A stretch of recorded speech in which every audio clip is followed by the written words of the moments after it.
Hi everyone, welcome back to my channel. तो कल मैंने एक वीडियो पोस्ट किया था एसबीआई पीओ प्री का रिजल्ट, जिसमें मैंने शो किए थे अपने स्कोर। और मैंने ये भी कहा था कि मेरे जो अटेम्प्ट है वो काफ़ी ज़्यादा थे, लेकिन मुझे स्कोर बहुत ही कम मिला है और नॉर्मलाइजेशन की वजह से ऐसा डिडक्शन हुआ है। तो इस पे भर भर के नेगेटिव कमेंट्स क्या आ रहे थे कि हमेशा नॉर्मलाइजेशन को क्यों ब्लेम करते हो, कमी तुम्हारे प्रिपरेशन में है और एक्यूरेसी सही नहीं रही होगी। मतलब इसी तरीके के इतने सारे नेगेटिव कमेंट्स मैं आपको बता नहीं सकती। मतलब कुछ कुछ तो इतनी रफ लैंग्वेज में लिखे हुए हैं ना, मेरा मन तो कर रहा है अगर कोई सामने हो तो मैं उसे थप्पड़ मार दूँ। क्योंकि जब आपको किसी भी चीज़ के बारे में कुछ भी नहीं पता होता तो आप बोला मत करो। कोई इंसान एक बार गलत हो सकता है, बार बार गलत नहीं हो सकता, ठीक है। और मुझे नॉर्मलाइजेशन का बताने की ज़रूरत नहीं है।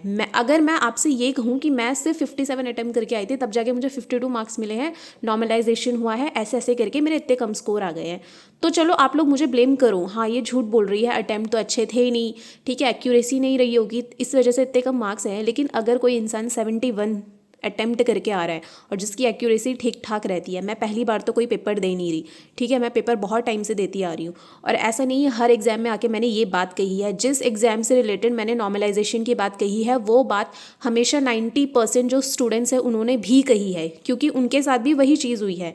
तो ये जो कमेंट कर रहे हैं ये वही है जिनका क्लियर हो गया है, और जिनकी शिफ्ट में भी हार्ड रही हो सकता है उनका हो गया हो। बट जिस शिफ्ट में मैं थी उसमें बहुत ही कम बच्चों का हुआ है, और उन्हीं बच्चों का हुआ होगा जिनके मतलब एक भी गलत ना हुआ हो और जिनके अटेम्प्ट भी बहुत ज़्यादा रहे हों। तो मुझे ये चीज़ आप लोगों को क्लियर करने की ज़रूरत नहीं है क्या सही है और क्या नहीं है।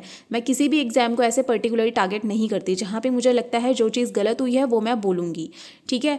और दूसरी बात, मतलब आप ऐसे कैसे मेरी प्रिपरेशन पे मतलब आप लोग उंगली उठा सकते हो? मतलब आपको बोला किसने ये चीज़ कहने के लिए? मतलब किस बेसिस पे आप लोग ये बोल सकते हो? मुझे तो ये समझ नहीं आ रहा। अगर मेरा एग्जाम क्लियर नहीं होना होता तो मेरा आईबीपीएस पीओ प्री क्यों हुआ? अभी एसबीआई क्लियर आने वाला है, वो भी क्लियर हो जाएगा अगर नॉर्मलाइजेशन का पंगा ना रहा हो। अच्छा चलो ये बता दो, कोई भी मेंस एग्जाम कभी भी आया हो, मैंने कभी ये कहा है नॉर्मलाइजेशन हुआ था मेरे मार्क्स कट गए हो? नहीं ना, क्योंकि मेंस में ये सारी चीज़ें नहीं होती, ये सिर्फ प्री के एग्जाम में होती है। तो जिस एग्जाम में होगी, जब जब होगी, मैं तब तब बोलूँगी, और मुझे कोई नहीं रोक सकता ये चीज़ बोलने से। और आप लोगों को किस बात का इतना बुरा लगता है? काफ़ी सारे लोग मतलब मुझे ये कह रहे हैं वीडियो क्यों बना रहे हो, जाके पढ़ लो। अरे मैं क्या डेली वीडियोस बनाती हूँ? और वीडियोस में मैं क्या यहाँ पे कोई एंटरटेनमेंट कर रही हूँ? काम की बात तो बोल रही हूँ। ऐसा तो है नहीं कि मैं आपको बता रही हूँ अच्छा ये मूवी रिलीज हुई है, ये वाली वेब सीरीज़ देख लो, ऐसा कर लो, वैसा कर लो, एंटरटेनमेंट के इतने सारे सोर्सेज हैं। क्या मैं ये सब आकर यहाँ पर बोलती हूँ? नहीं, मैं सिर्फ अपना एक्सपीरियंस शेयर करती हूँ। और मुझे ये समझ नहीं आता ये लोग हैं कौन? मतलब इनको मेरे वीडियोज़ भी देखने होते हैं और फिर फालतू में कॉमेंट भी करने होते हैं। तो देखते क्यों हैं? आज भी वीडियो देखेंगे और आज भी बोलेंगे। मुझे तो समझ नहीं आ रहा क्यों। मतलब एक होता है ना, कोई एक सर्टेन एज में जाके पहुंच जाए और फिर वो इस तरीके की, मतलब मैं क्या कहूँ, मतलब जेलेसी वाली जो एक फीलिंग होती है किसी के अंदर डेवलप हो जाती है। ये स्टूडेंट्स है और हार्डली मेरे को तो लगता है ये 25 से भी कम होंगे जो ये इस तरीके के कमेंट कर रहे हैं।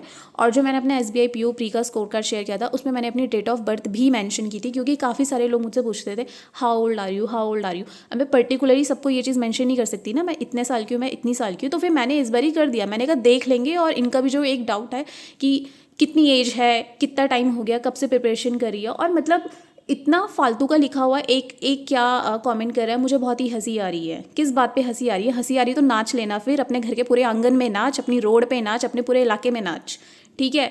मैं वैसे जनरली बोलती नहीं हूँ, बट कल की वीडियो में इतना मतलब इतने हार्श कमेंट थे ना, मतलब मुझे इतना गुस्सा आया। ये कैसे हो सकते हैं? कोई इस तरीके से कैसे बोल सकता है?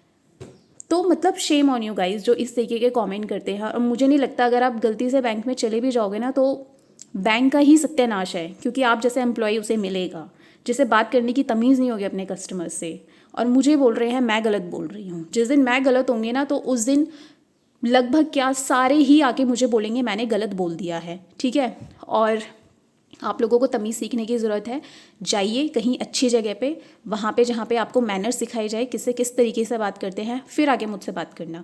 और पहले एग्ज़ाम क्लियर कर लो, अपना स्क्रीनशॉट भेजो मुझे, मैंने ये वाला एग्ज़ाम क्लियर कर लिया है, ये रहे मेरे इंटरव्यू के मार्क्स, ये रहे मेरे मेंस रिटर्न के मार्क्स, उसके बाद आके मुझसे बोलना, ठीक है। इतना ही ईजी है तो करो फर्स्ट अटैम्प्ट में क्लियर। क्यों नहीं करते? क्यों आके वीडियोस देख रहे हो? और ऐसा तो कोई होगा नहीं जिसने फर्स्ट अटैम्प्ट में, यहाँ पर जो ये कमेंट कर रहे हैं इस बकवास, ऐसी बकवास करते हैं, उन्होंने क्लियर किया हो फर्स्ट अटैम्प्ट में। नहीं, उनको भी काफ़ी टाइम हो गया होगा। तो गाइज़ तमीज़ से बोला करो जो भी आप बोलते हो। और मेरे वीडियोस देखने की ज़रूरत नहीं है जो इस तरीके के कमेंट करते हैं। आप जाओ कहीं और जाओ, जो आपको बहुत अच्छी अच्छी बातें बताता है, जो बहुत ही अच्छे अच्छे एक्सपीरियंस शेयर करता है, उससे जाके आप लोग बात करो। मैं यहाँ पर आके अपने फेलियर्स, अपनी सक्सेस, मैंने सब कुछ शेयर किया है। कुछ भी ऐसा नहीं है, मतलब आप देख लो यूट्यूब पे जितने भी एस्पिरेंट्स वाले जो चैनल होंगे ना, उसमें मुझे नहीं लगता मेरे मॉक में कभी भी स्कोर आए, घटिया स्कोर भी आए। मेरे 4 नंबर 5 नंबर, मैंने वो चीज़ तक भी दिखाई है कि हाँ देख लो मेरे बुरे मार्क्स आए हैं, मेरे अच्छे नहीं आते हमेशा। बट वही है ना, आजकल सच्चाई का ज़माना है ही नहीं। हर कोई मतलब जो झूठी चीज़ें होती है, जो एकदम फैब्रिकेट करके दिखाया जाता है, उसके पीछे ही भागते हैं। तो आप लोग वहीं जाइए, यहाँ आने की ज़रूरत नहीं है। There is no need for you. ठीक है, यहाँ पे सिर्फ जेन्यून आएंगे, जो जेन्यून लोग होंगे, जो मुझे देखना पसंद करते हैं, जो मुझसे एडवाइस लेना पसंद करते हैं। और नहीं अच्छी लगती तो मत लो, ठीक है ना। मैं कोई ऐसी विद्वान भी नहीं हूँ जो मैं आप लोगों को कहूँगी नहीं नहीं सुनो सुनो मेरी बात सुनो, आपके लिए बहुत अच्छा है, सुनो बहुत काम आएगी। नहीं आएगी आपके काम। आप जैसे बेवकूफ़ों गधों के काम ये बातें आ ही नहीं सकती। सो या थैंक्स फॉर वॉचिंग।